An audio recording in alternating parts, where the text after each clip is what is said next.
નમો અરિયંતાણમ, નમો સિદ્ધાણમ, નમો વાયરિયાણમ, નમો વજ્જાયાણમ, નમો લોહિ સૌપસાવણમ, હેસો પંચ નમુકારો સૌપાપણાસણો, મંગલાણમ ચ સૌવેશી પરમમ વૈ મંગલમ. મંગલમ ભગવાન વીરો, મંગલમ ગૌતમ પ્રભુ, મંગલમ સ્થૂલભદ્રાદ્યા, જૈન ધર્મોસ્તુ મંગલમ. પ્રવચનનો વિષય છે માર્ગ ભૂલેલા જીવન પથિકોની પ્રતિબોધ કથા. આજથી 1245 વર્ષ પૂર્વે બનેલો 4 પ્રસ્તાવ અને 17,000 શ્લોકોની અંદરમાં ફેલાયેલો આ કુવલયમાલા નામનો ગ્રંથ પ્રત્યેક જીવાત્માને પરેશાન કરતા 5 દોષોની જે ભયંકરતા, 5 દોષોની ખતરનાકતા, એનું વર્ણન બહુ વિસ્તારપૂર્વક કથાઓના માધ્યમ દ્વારા, અલગ અલગ કથાઓના માધ્યમ દ્વારા આ 5 દોષોની જે નુકસાનકારીતા છે, સમગ્ર વિશ્વને જે અજગરી ભરડો લઈને બેઠેલું છે, એક અજગરી ભરડો કહેવાય, એટલા બધા બંધનોમાં બાંધી દીધા, એટલા બધા મુશ્કેલીમાં મૂકી દીધા કે જીવનના બધા જ સુખોને તબાહ કરી નાખ્યા, જીવનની મળેલી ઉત્તમ તકોને ખતમ કરી નાખી.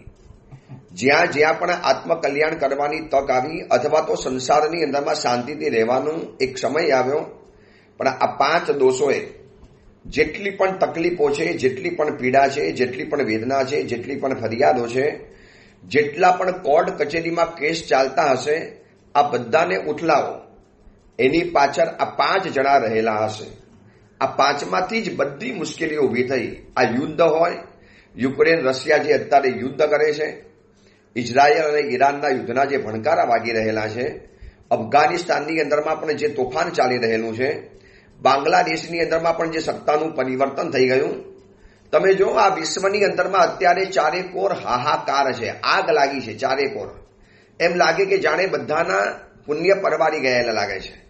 ચારેકોર હિંસાનું વાતાવરણ, ચારેકોર તોફાન, અરાજકતા, કોઈ કોઈના કયાની અંદરમાં નહીં, કોઈ સત્તાનું કામ ચાલતું નથી, કોઈને કોઈ આંદોલન, કોઈને કોઈ વિરોધ, કોઈને કોઈ તોફાન, ધમાલ, યુદ્ધ, ધમાકા, બોમ્બ ધડાકા, હત્યા, ખૂન, રેપ, આ બધું જાણે કે રોજનું બની ગયું છે. રોજ એક્સિડન્ટ તો જાણે કે આમ પલકારાની અંદરમાં થવાની અંદરમાં જાય છે. આ બધું જ જે થાય છે ને, આ બધાની પાછળ અગર આપણે ધ્યાનથી જો સર્વે કરવાની અંદરમાં જઈએ તો આ 5 બાબતો જોવા માટે મળશે. અને આ 5માંથી ઊભા થયેલા બીજા જે અનેક દોષો તો આપણને સમજાવવાની અંદરમાં આવે છે કે જ્યારે આ 5 દોષો નુકસાન કરે છે, ભયંકર છે, તો હવે એનાથી કેવી રીતે બચવું, કેવી રીતે એનાથી બચી શકાય, બસ એ જ બાબત સમજાવવા માટે આ ગ્રંથનું સર્જન કરવાની અંદરમાં આવ્યું છે. કથાની અંદરમાં આપણે ત્યાં સુધી પહોંચેલા હતા. આ કથાના તંતુને બરોબર જાળવી રાખજો. સૌ પ્રથમ કથા શરૂ થઈ, કુવલય ચંદ્રકુમાર જન્મ થયો, અપહરણ થયું, સાગર દત્ત મુનિવર સુધી પહોંચ્યા. સાગર દત્ત મુનિવરે કુવલય ચંદ્રને એને અહીંયા લાવવાનું જે કારણ બતાવવા માટે જે કથા શરૂઆત કરી, એમાં પુરંદર દત્ત રાજા, વાસવ મંત્રી ધર્મનંદન સુરીશ્વરજી માસેબની પાસે આવે છે. અને ધર્મનંદન સુરીશ્વરજીએ જ્યારે દેશનાની અંદરમાં આ 5 દોષોની ભયંકરતા વર્ણવી, ત્યારે એ વખતે મંત્રીએ હાથ જોડીને કીધું, ગુરુદેવ, આ 5 દોષોની અમને ભયંકરતાનું જરા વિસ્તારથી વર્ણન કરવાની અંદરમાં આવે, કૃપા કરીને આટલું સમજાવવાની અંદરમાં આવે. અને મહાત્માએ વાસવ મંત્રની વિનંતીને જાણી અને મુનિવરે એ કથા દ્વારા જે વર્ણન કરવાની અંદરમાં આવ્યું છે, એની અત્યારે આ કથા ચાલી રહેલી છે. એમાં પહેલા નંબરની અંદરમાં ક્રોધની ભયંકરતાનું વર્ણન ચાલે છે. ક્રોધ કેવો કહેવાય, સ્વરૂપે શું કહેવાય, એ બધી બાબતો આપણે જાણી લીધી. હવે ક્રોધ માટેની જે કથા ચાલે છે, ચંડ સોમની કથા, અને એ ચંડ સોમની કથાની અંદરમાં ત્યાં સુધી પહોંચેલા હતા કે શ્રી સોમા અને એનો નાનો ભાઈ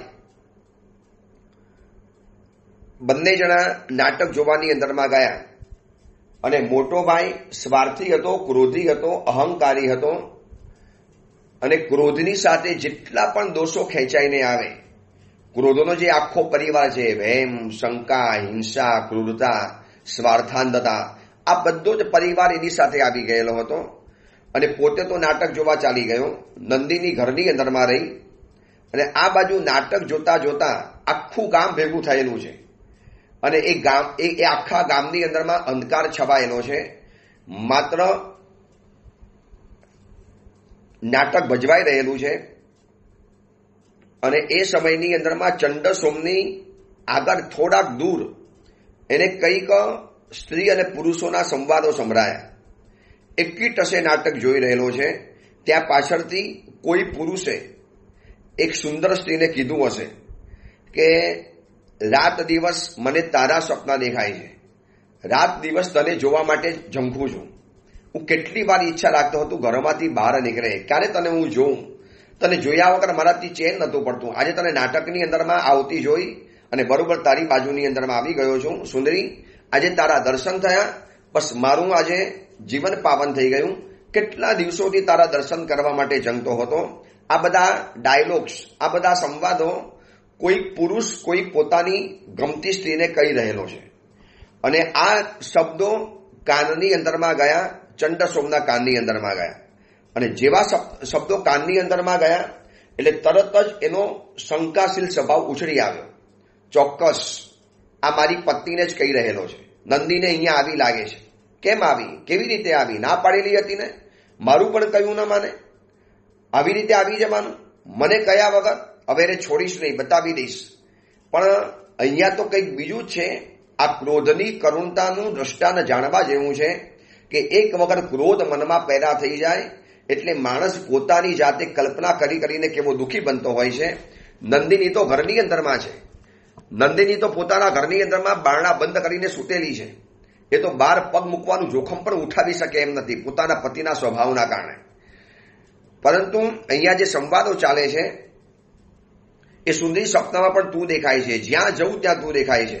બસ આજે તો મને તારા સંયોગથી મને શાંત કર. મારો જે આ વીરાનો અગ્નિ જે અંદરમાંથી પ્રજ્વલ્યો છે એ મને તારે શાંત કરવો જ પડશે. એ સુંદરી હૃદયમાં, સ્વપ્નમાં આખો દિવસ દરેક સેકન્ડે તારા જ મનોરથો મારા મનની અંદરમાં ચાલ્યા કરે છે. તારો વિરહાનલ એના સમૂહથી મારો દેહ ભરે છે. મને આજે સંયોગરૂપી અમૃતના રસથી તું સિંચન કરી લે. એટલા બધા સંવાદો બોલ્યા. સ્ત્રી કે સાંભળો, હું જાણું છું કે તમે ચતુર છો, તમે દાક્ષિણ્યમાં ભંડાર છો, તમે મને ગમું પણ છો, તમે દાતાર છો, વિલાસી છો, પ્રિયભાષી છો, કૃતજ્ઞ છો, સમજદાર છો, તમે સારા પરિવારના છો. પરંતુ તમને ખબર છે ને મારા પતિનો સ્વભાવ કેવો છે, કેવો ક્રોધી છે, કેવો વહેમીલો છે, કેવો શંકાશીલ છે. એને જો થોડી પણ ગંધ આવી ખબર પડી કે તમે મને ચાહો છો અને મને તમારું આકર્ષણ છે તો આપણને બંનેને જીવતા નહીં મૂકે. તમને એટલી તો ખબર છે ને, આપણે ભલે કદાચ એકબીજાને દૂરથી શાંતિથી જોઈ તો શકીએ છીએ, પણ જે દિવસે મારા પતિને ખબર પડશે એ દિવસે આપણને નહીં છોડે. હવે આ બધું જ છે ને, ચંડસોમને એમ લાગ્યું કે આ તો મારા માટે જ કહી રહેલા છે. જોજો ક્રોધી માણસને આવું જ થાય.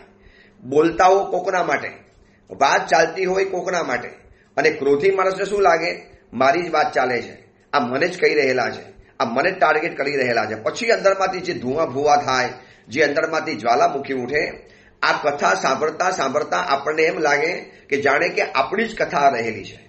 આપણને પણ આવું થાય ને, દૂર રહેલી કોઈ વ્યક્તિઓ, બે વ્યક્તિ દૂર રહેલી વાતોચીતો કરે છે અને વાતચીત કરતા હસીને મરમારું હસી અને આપણી સામે જોતી હોય. मन में क्या होता है, सही हमारी बात चल रही है, बस मुझे ही कह रहे, मेरी मजाक उड़ा रहे, मेरी ठट्ठा कर रहे. अरे હકીકતમાં એવું કશું જ નથી હોતું. એટલે એને વિચાર્યું કે ચોક્કસ આ મારી દુરાચારીની નંદિની છે. હું કેટલા વખતથી વિચારતો હતો એને આટલા બધા લોકો ઓળખે, એને આટલા બધા લોકો મળવા માટે આવે, એ આટલી બધી હસમુખી છે, આટલી બધી દેખાવડી છે, આટલી રૂપાળી છે, ચોક્કસ કંઈ એનો સંબંધ તો હશે જ.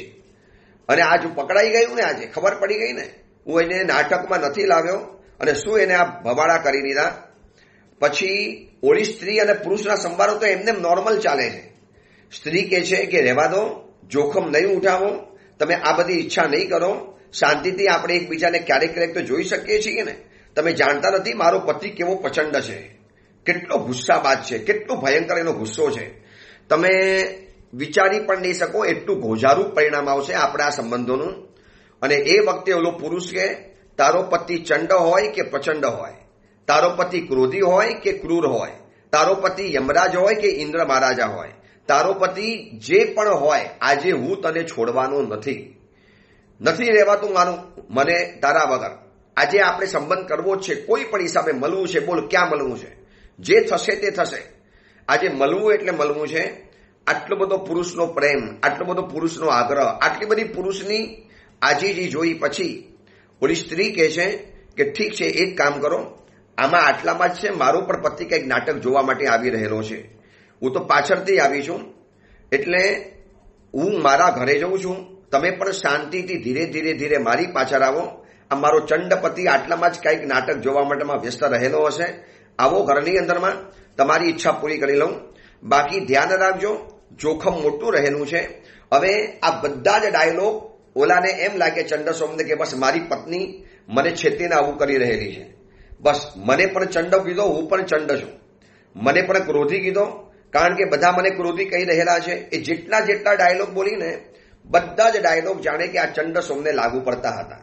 એ તો બોલ્યા છે કોકના માટે. આ કોણ સ્ત્રી પુરુષ છે કોઈ જાણતું પણ નથી. નગરમાં તો આવા ઘણા વ્યક્તિઓ હોય, કોઈ પણ વ્યક્તિ હોઈ શકે. ચંડસોમે વિચારવું જોઈએ કે આગે મારી પત્ની ન પણ હોઈ શકે, મારે તપાસ તો કરવી પડે. અને એનો ક્રોધ 7મા આસમાને પહોંચી ગયો, કમાન છટકી ગઈ, જ્વાલામુખી અંદરમાંથી ફાટ્યો, તલવાર ઉપર હાથ ગયો, લાગ્યું કે હમણાં ટુકડા કરી નાખું. નહીં, અહીંયા ના કરી શકાય, જોઉં તો ખરો મારી પત્નીને રંગે હાથે પકડું અને પછી જો એની શું ભલે કરું છું, શું એના રાય જેવા ટુકડા કરી નાખું છું. હવે નાટક જોવાનો રસ ઉડી ગયો. જે નાટક જોવા માટે પોતે ઘરેથી નીકળેલો હતો, હવે આ રસથી ભરપૂર નાટક જોવાનું નીકળી ગયું. હવે એને નવું નાટક વજાવવાનું શરૂ કરી દીધું. આ ક્રોધીનું આખું સ્વરૂપ જોવા માટે મળે છે. ક્રોધી વ્યક્તિનું વર્તન કેવું હોય, એના વિચારો કેવા હોય, એના મનની અંદરમાં શું તોફાન ચાલે, એના મનની અંદરમાં કેવી ઉથલ પાથલ ચાલે, એ પોતાના મનની અંદરમાં કલ્પનાના કિલ્લાઓ કેવા બનાવે, જાતે દુઃખી થાય, જાતે અંદરમાં ફસાય અને જાતે બીજી વ્યક્તિઓને આરોપી બનાવી રહે અને પોતે સ્વયં અંદરમાંથી ક્રોધથી ભરે. પોતે તો બરે પણ બીજા કેટલાય લોકોને નુકસાનના ખાણાની અંદરમાં ફેંકી દે. હવે આગળ સાંભળજો. ચંડસોમ તો હવે ધુઆ ફુવા થઈ ગયો. એને આ નાટક જોવાનો રસ જ ઉડી ગયો.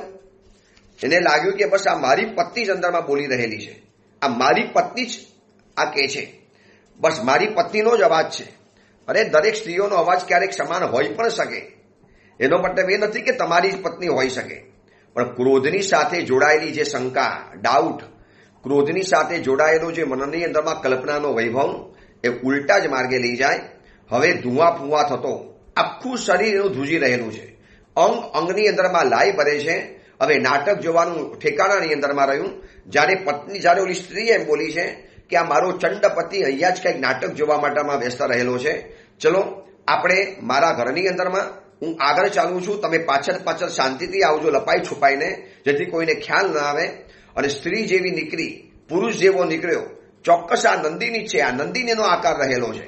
અને ટૂંકા રસ્તાથી ચંડસોમ પોતાના ઘરના બરોબર બારના બાજુ જઈને છુપાઈને ઉભો રહી ગયો.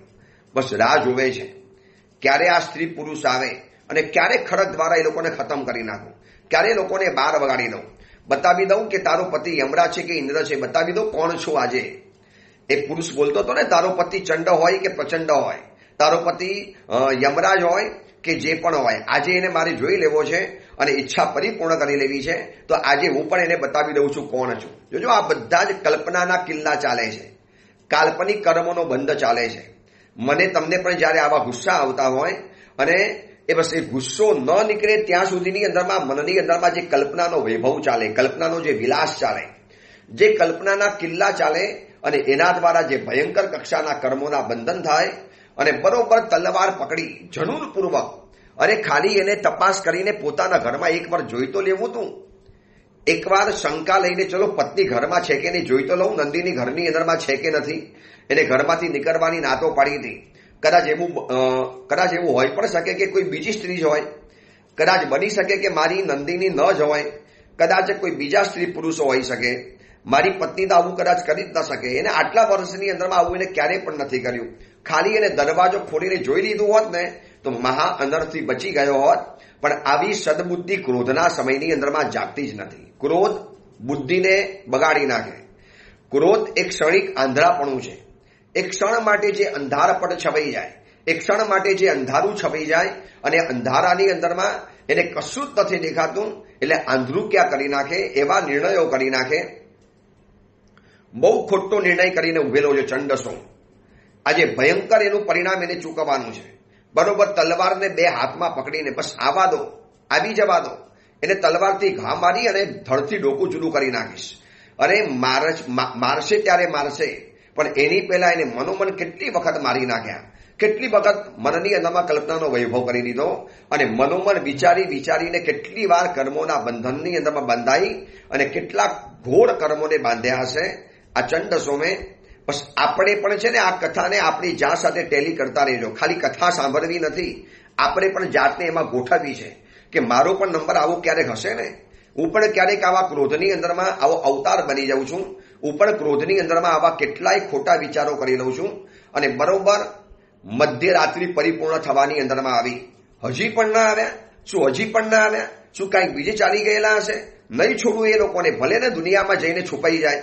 છેવટે તો મારે ઘરની એના પાછી આવવાની ને, ક્યાં જવાની? નહીં છોડવું એને. ના પાડેલી કે ઘરમાંથી નથી જવાનું. અને શ્રી સોમા શું ધ્યાન રાખે છે? શ્રી સોમાને કહીને ગયો હતો કે નંદીને કોઈ પણ જગ્યાએ જવી ના જોઈએ. આજે બહાર નીકળી ગઈ. આ ગામની અંદરમાં તો આવા કેટલાય લુખાઓ છે, એવા કેવાય ચાલુ પુરુષો રહેલા છે જે મારી પત્નીને આવી રીતે બગાડી નાખે. આ નંદીની પણ એવી જ રહેલી છે. બસ જાત જાતના મનમાં વિચારો કર્યા જ કરે. એમાં આ બાજુ નાટક પરિપૂર્ણ થયું. નાટક જેવું પરિપૂર્ણ થયું એટલે બંને ભાઈ બહેન શ્રી સોમા અને નાનો ભાઈ જે હતો રુદ્રસોમ, નાનો ભાઈ હતો જે, એ બંને જણા સોમદેવ નાનો ભાઈ અને શ્રી સોમા બેન બંને જણા નાટક જોવા માટે ગયેલા હતા. હવે બંને જણા બરોબર ભાગીને પાછા આવે. બરોબર ટૂંકા રસ્તે, એમને પણ ખબર હતી કે આ ટૂંકો રસ્તો છે અને ચલો જ ઘરમાં જલ્દી જઈને સૂઈ જઈએ એટલે મોટા ભાઈને ખબર પણ ન પડે અને કશી તકલીફ પણ ન પડે.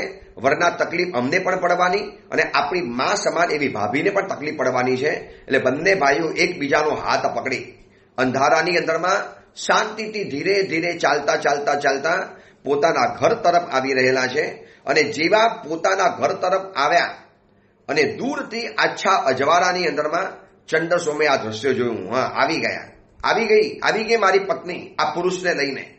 ત્યાં સભાની અંદરમાં બોલતી હતી, નાટક સભાની અંદરમાં, તારો પતિ મારો પતિ છે, ચંડ છે, તું જાણે છે કેવો ક્રોધી છે, કેવો ક્રૂર અવતાર છે, કેવો કર્કશ છે, આપણા રાય ટુકડા કરી નાખશે. આજે કરી નાખીશ ટુકડા. એને બતાવી દઈશ કે તારો પતિ આવો જ રહેલો છે, આવી રીતે બદચલન છે, આવી રીતે બહાર ફર્યા કરે છે, મને ઠગી રહેલો છે. એ વિચારતો નથી કે આવનારા બીજું કોઈ નથી, તમારી સગી બેન અને સગો ભાઈ રહેલો છે. પણ મનમાં જે ક્રોધનું ભૂત સવાર થયેલું છે અને જેવા નજીકની અંદરમાં આવે છે, તલવાર બરોબર પકડીને બેઠો છે. બસ એક ઝાડકે બંને જણાને ખતમ કરવા છે, નથી છોડવા આજે.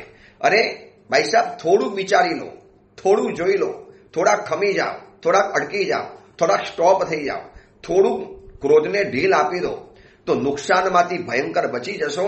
આ કથા આપણને કહે છે જ્યારે મને તમને પણ જ્યારે ક્રોધનો કાર ચડે છે, જે વસ્તુ હાથમાં આવી એ ફેંકવાની. અરે મેં તો એવા પણ ઘટના જોઈ છે કે ક્રોધની અંદરમાં લાખ રૂપિયાનો, સવા લાખ રૂપિયાનો ડબલ ફોલ્ડર મોબાઈલ ભીતની સાથે પછાડે, જોશથી ભીત છાતે, ભીત સાથે અભાડે. બસ એક કાચી સેકન્ડની અંદરમાં આમ જોશથી મોબાઈલને પછાડ્યો ભીત ઉપર. મોબાઈલ તો મોબાઈલ છે, ટુકડા થઈ ગયા, સ્ક્રીન ખતમ થઈ ગઈ, બધું ખતમ થઈ ગયું.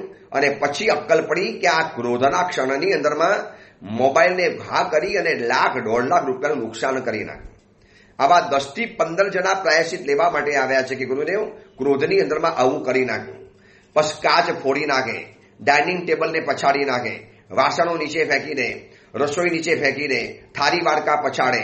અરે ઘરની અંદરમાં રહેલી વસ્તુઓ પછાડે, કબાટને ઉલટું કરી નાખે, ગાદી બધી ઉલટી કરી નાખે. પણ શું મળશે આ કરવાથી? એક ક્ષણિક ક્રોધ. શાંતિથી વિચારવું જોઈએ કે ક્રોધના સમયની અંદરમાં, એટલે હું ઘણીવાર લોકોને કહું છું કે ક્રોધના સમયની અંદરમાં નિર્ણય ક્યારે પણ કરતા નહીં. બસ પ્લીઝ, ક્રોધ જ્યારે ચડ્યો છે આટલું મનમાં પહેલેથી ગાંઠ બાંધી દો. શાંત સમયની અંદરમાં ક્રોધ જ્યારે આવે છે ત્યારે નિર્ણય નહીં કરવાનો.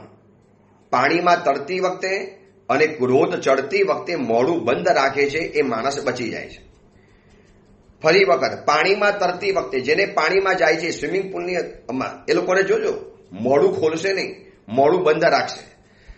મોઢું ખુલ્લું હોય તો પાણી બધું અંદરમાં ચાલી જાય. એટલે પાણીમાં તરતી વખતે અને क्रोध चढ़ती वक्त, क्रोध जब चढ़ रहा है, क्रोध जब आ रहा है, क्रोध जब सिर पर सवार हो रहा है, એ સમયે જબાનનું જોર આપવાનું બંધ કરી લો. બોલવાનું ટોટલી બંધ, બોલવું જ નથી, કશું જ નથી બોલવું, બિલકુલ મૌન થઈ જવું છે. તો એ સમયની અંદરમાં બહુ ખતરનાક નુકસાનોથી બચી જશો. અને આ ચંડસોમ આ નથી કરી શકતો. અને પોતાની શેરીમાં, પોતાની સ્ટ્રીટની અંદરમાં બંને ભાઈ બહેન અંદરમાં આવી રહેલા છે પોતાના ભાઈ બહેન, પણ એને દેખાય છે નંદિની અને ઓલો પરપુરુષ, કારણ કે મનમાં એ છાપ પડી ગઈ છે, બીજું કોઈ જોવા તૈયાર નથી. ક્રોધ પોતે જે બતાવશે એ જ તમને બતાડશે. આપણે જે જોવું છે એ ક્રોધ આપણને જોવા નહીં દે. ક્રોધ સત્ય હકીકત જોવા નહીં દે. ક્રોધ વાસ્તવિકતા જોવા નહીં દે. ક્રોધ તમને સત્યનો સ્પર્શ નહીં થવા દે. ક્રોધ તમને સાચી હકીકતથી વાકેફ નહીં કરે. ક્રોધ તમને ઉલટું જ બતાવશે અને તમને ઉલટા રસ્તે લઈ જવાનો. અને આ જ થયું ચંડસોમની સાથે. અરે સગા પોતાના પ્યારા ભાઈ બહેન છે, નાટક જોઈને આવી રહેલા છે અને એને તમે ખતમ કરી નાખશો.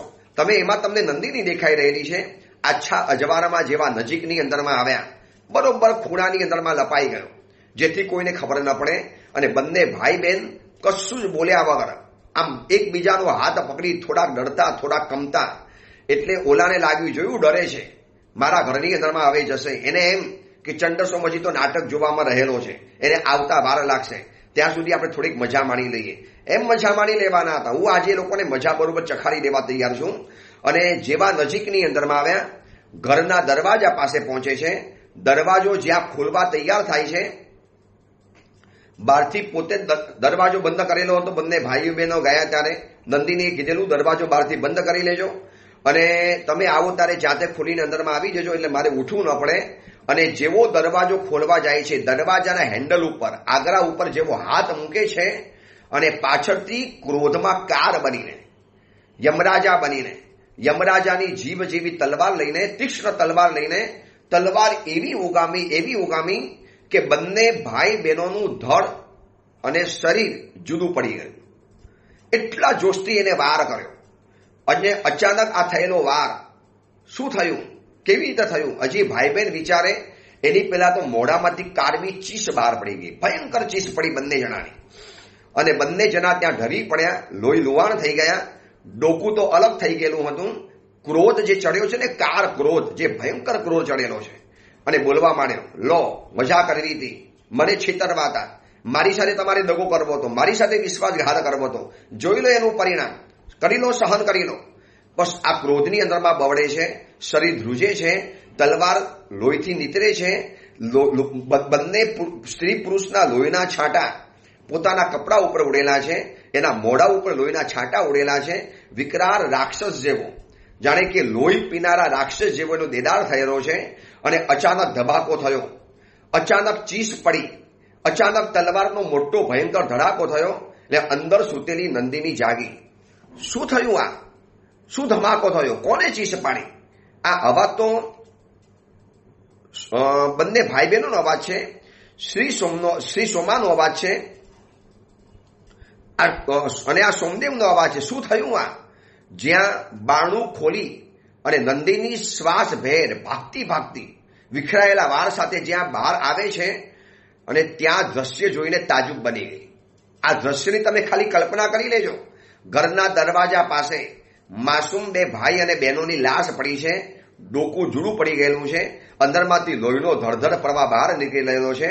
તલવાર લઈ અને જીવતા યમરાજ જેવો, રાક્ષસ જેવો, પિશાચ જેવો પોતાના પતિને તલવાર લઈને ઉભેલો જોયો છે. એનું આવું સ્વરૂપ જિંદગીમાં ક્યારે પણ નહોતું જોયું.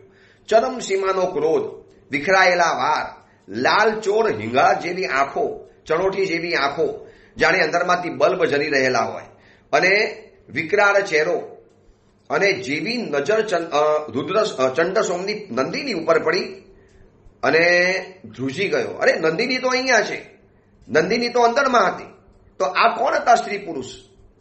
કોને મેં મારી નાખ્યા? કોણ છે આ?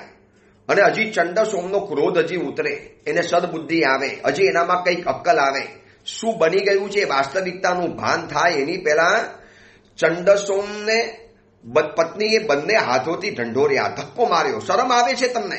તમે તમારા ભાઈ બહેનને મારી નાખ્યા, આવો તમારો ક્રોધ, આવા તમે આંધળા બની ગયા.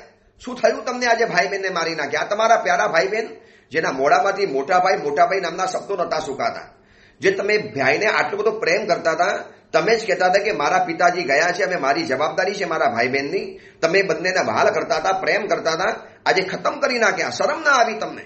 કોણ છો તમે? શું થયું છે તમને? આ શું તલવાર લઈને ઉભેલા છો? જો આ જરા તમારા ભાઈ બહેન રહેલા છે.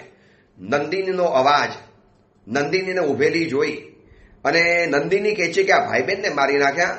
લોકો ભેગા થઈ ગયા, લોકોએ મશાલ જલાવી અને મશાલની અંદરમાં જીવતા પ્રેત જેવો આ ચંડસોમ દેખાયો, હાથમાં તલવાર પકડીને ઉભેલો. હજી એટલી પણ સૂઝબૂછ નથી કે તલવાર ફેંકી દેવી જોઈએ. રડવું કે ચિલ્લાવું હજી ખબર નથી પડતી. ક્રોધથી બુદ્ધિ બહેર મારી ગઈ છે. નંદિનીએ 4 થપ્પડ મારી દીધી ગાલ ઉપર. શરમ આવે છે તમને? આ તમારા ક્રોધે બંને ભાઈ બહેનના ભોગ લઈ લીધા. શું તમે સમજો છો? બધા ઉપર ક્રોધ કરવાનો. અને જ્યાં થપ્પડ પડી, ગામવાળાએ બરોબર એને મુસ્કેટાડ બાંધ્યો કે આ તલવાર લઈને બીજા ઉપર ફરી ન વળે. અને ત્યારે એને થોડી અક્કલ આવી, વાસ્તવિકતાનું ભાન થયું કે મેં આ ક્રોધના આંધળા વેગની અંદરમાં મારા સગા ભાઈ બહેનના ગળા મેં કાપી નાખ્યા છે. બંને જણાને પલ્લોકની અંદરમાં રવાના કર્યા છે. અને શાંત થઈને જ્યારે ખબર પડી કે મારાથી કેવો અનર્થ થઈ ગયો, કેવી મને સજા તો મળશે અહીંયા, પણ મેં મારા ભાઈ બહેનને રવાના કરી દીધા. મેં મારા માતા પિતાને વચન આપેલું હતું કે નાના ભાઈ બહેનને હું સાચવીશ, એને ભણાવીશ, એને મોટા કરીશ, એના લગ્ન કરાવીશ, એ લોકોને મારા પુત્રની જેમ સાચવીશ. મેં જ મારા માતા પિતાને વચન આપેલું હતું મરણ સૈયા ઉપર, અને મેં જ મારા ભાઈ બહેનને મારી નાખ્યા. હાય હાય! થોડા સમય પછી જે હિપકે ચડ્યો છે, જે માથા પછાડે, જે કરુણ સ્વરે વિલાપ કરે, બંધન અવસ્થાની અંદરમાં છે. રાજ સૈનિકો આવ્યા, બંધનોની અંદરમાં નાખ્યો. ગામ આખું ભેગું થઈ ગયું. નંદિની હિપકે રડે છે. 2 ભાઈ અને બહેનોની જે કરુણ લાશ છે, મોઢા ઉપરની જે માસુમિયત, પોતાના મોટા ભાઈએ આંધળા આવેશની અંદરમાં આવીને જે ખતમ કરી નાખ્યા છે. ભાઈ બહેનને તો ખબર નથી કે અમને કયા પાપની આ સજા મળી. નંદિની પૂછે છે, કેમ તમે આવું કર્યું? શું તમને આ કરવાનું થયું? શું તમારું બગાડ્યું તું ભાઈ બહેને? શું તમારા મનની અંદરમાં કાર ચડી ગયો? તમે શું સમજે તમારા ભાઈ બહેનને માર્યા? જ્યારે સાચી હકીકતની દુનિયાને ખબર પડી કે નંદિની બદચલન છે, પર પુરુષ સાથે પોતાના ઘરની અંદરમાં આવવાની છે, નાટકની અંદરમાં કોકના સંવાદો સાંભળી અને જાણે કે પોતે જ બધું જાતે માની લીધું. આ ક્રોધનું કરુણ સ્વરૂપ રહેલું છે. આ કથા સાંભળનારાને આશ્ચર્ય થશે. કેટલી બધી કરુણ વાસ્તવિકતા દેખાય છે. જાતે બનાવેલા કલ્પનાઓ, જાતે વિચારેલી વાતો, અને એના કારણે જે આને આ સ્વરૂપ જોવાની અંદરમાં મળ્યું છે.